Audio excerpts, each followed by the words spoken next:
করছি শোন। সুপ্রিয় দর্শক মণ্ডলী, আসসালামু আলাইকুম। আমরা আজকে দিনভর প্রচুর কাজ করছি, তার থেকে এখন আর কি কাজ করে যে কাজ করছি সেটাই আজকে আপনাদেরকে দেখানো হচ্ছে। আমরা মূলত এই বাঁশগুলো কাটছি, এই বাঁশগুলো কেটে ভ্যানে করে বয়ে তারপরে আমাদের এখানে আনা হয়েছে। ওইদিকে দেখা, ওইগুলো আনা হয়েছে, পানিতে ফেলানো হয়েছে ওগুলো।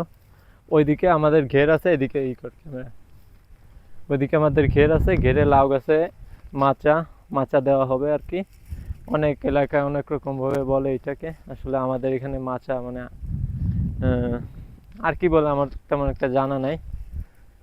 তো এগুলো আনলাম, প্রচুর কষ্ট হয়েছে কাটতে। তো দেখাইতেছিলাম আপনাদের এইটাই, নে কাট কর।